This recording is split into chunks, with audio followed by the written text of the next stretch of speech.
Ambassadors, honorable members of parliament, majority leader of parliament, members of the diplomatic corps, private sector, civil society, all the distinguished guests, ladies and gentlemen, good morning again. Last week in Homa Bay, I shared a quote from the Luo community that said, "Arung dako kileng," which meant a woman's throw never misses its target. And today, as women governors, the women parliamentarians and MCAs in this room, and all the leaders, we promise not to miss this throw for the Kenyan women. Welcome to the G7 strategy launch. We're here to revolutionize women political participation in leadership in Kenya. I am elated and eager to contribute to this historic journey that will inspire many women in Kenya to offer themselves to compete and take up leadership positions at the highest levels possible. Ladies and gentlemen, gender equality and women's empowerment is both a moral cause and an economic necessity. Women's active participation in public and political platforms builds resilient democracies, ensures political stability, promotes sustainable development, and will achieve the desired economic progress. Let us journey back together to 2013, when not a single female governor was elected in that election. A marginal improvement was recorded in 2017, where 3 women were elected as governors. We unfortunately lost one of our sisters, the indomitable Her Excellency, the late Dr. Joyce Laboso. May her soul continue resting in peace. And at this moment, I would like us to bow down and take a moment of silence in her honor.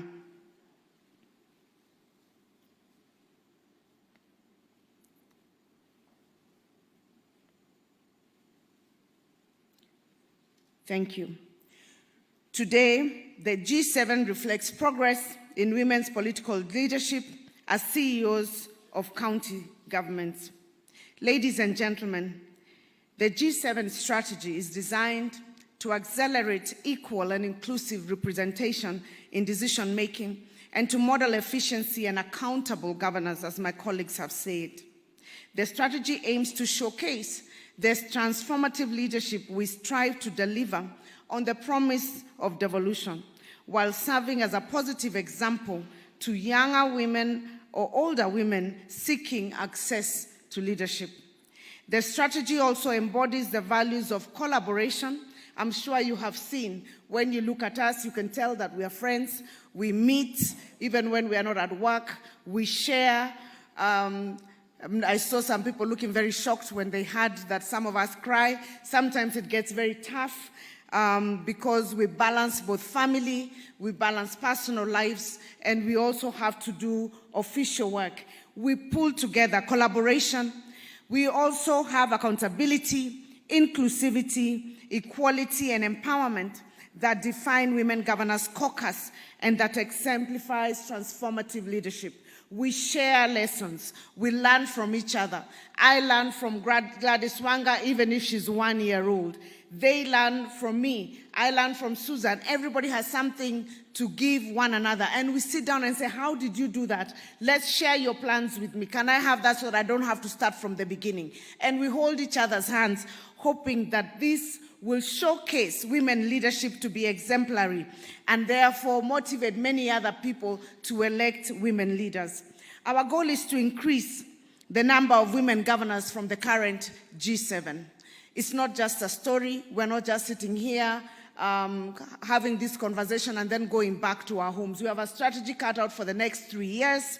For those of us who will not be running for a third term, because I'm not allowed by the Constitution, I will be dedicating my time to campaign for women potential governors who have been chosen by their respective parties, to work with them, develop strategies for reaching out on the ground to ensure that we actually increase this number.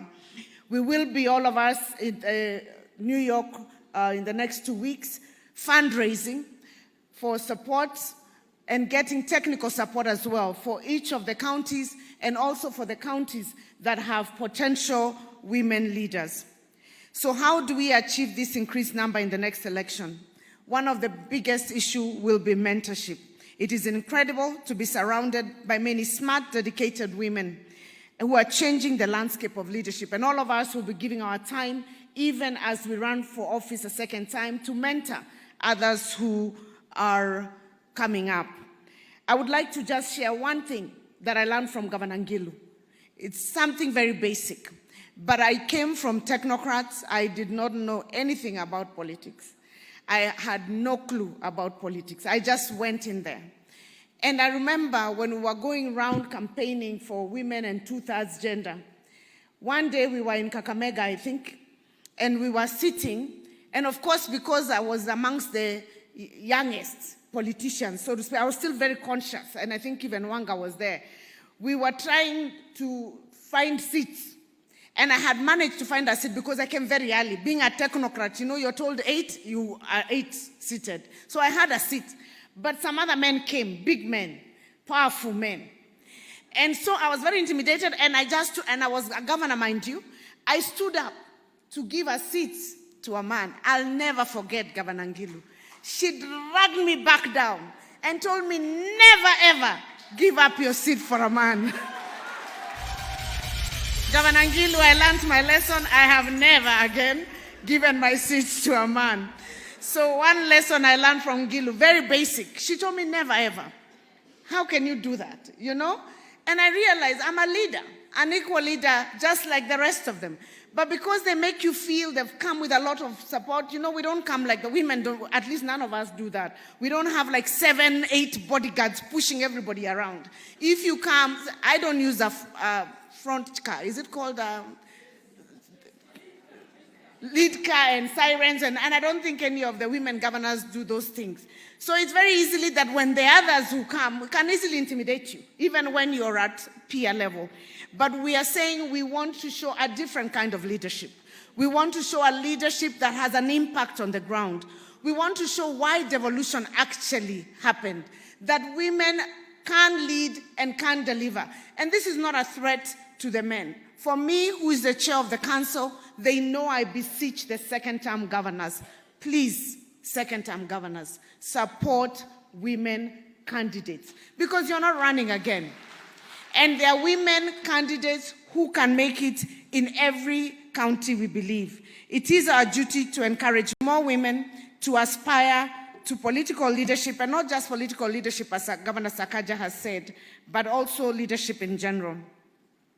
We will be localizing this strategy, starting with the 7 counties. We are going down, and also now the counties which have women deputy governors kindly volunteer to work on localization, and where we have women potential. Your Excellency, I personally am looking forward to the day, and my colleagues know this.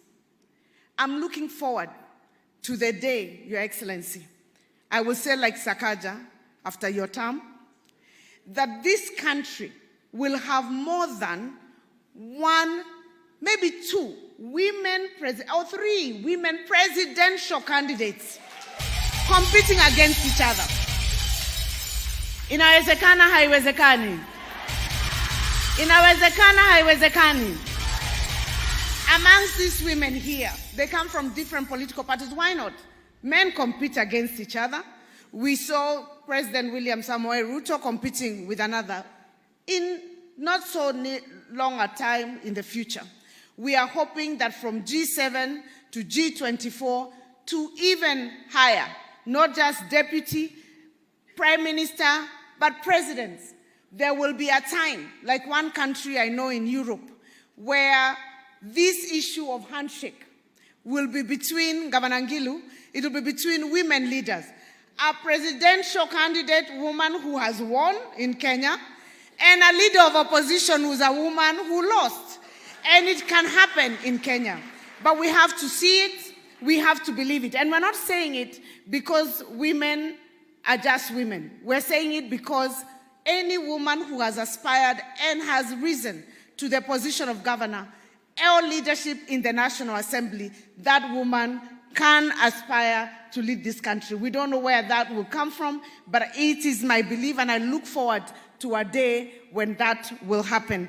And I will say, like Sakaja, I support my president, yake ni 10 straight. Hiyo tulisema, si ndio? Lakini tumemwambia akitoka tu hivi, hatumpati promise ya mtu mwingine. Tutakutana kule, kina mama watakuwa wamejipanga sawa sawa. Your Excellency, wamama hai, wamama mpo, mnaweza amwezi, mtajipanga ama mtajipanga? Tunaambia President William Ruto 10 straight, si ndio? Hiyo hatuongei, lakini tukitoka tu hivi, Your Excellency, tafadhali hivyo umetushikilia mkono. We are looking up to you. We are hoping that up there shall be competition. Many of these women will present themselves, and may the best woman at that time win. Your Excellency, ladies and gentlemen, as I conclude, I leave you with the contemplative words of trailblazer Margaret Mead. She said this. She said, "Never doubt that a small group of thoughtful, committed citizens can change the world. Never doubt. Indeed, it's the only thing that ever has changed the world." So never doubt that a small group of 7 women governors who are thoughtful, committed, capable, inspired, dedicated, intelligent, beautiful, hardworking, and an example and role model to many, never doubt that those 7 female governors can change the Republic of Kenya and indeed the world. As you've heard, indeed, it's the only thing that ever has. May those who participate in the advancement of women in leadership agenda and the G7 members transform this nation. Asanteni sana.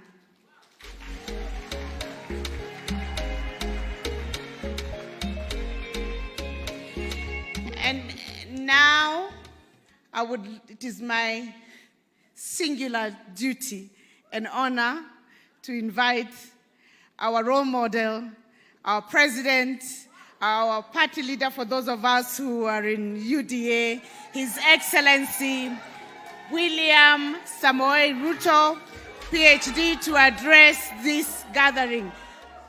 Tumkaribishe na makofi tafadhali.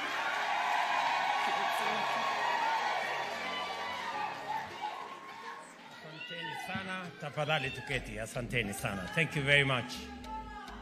Thank you very much. Your Excellency.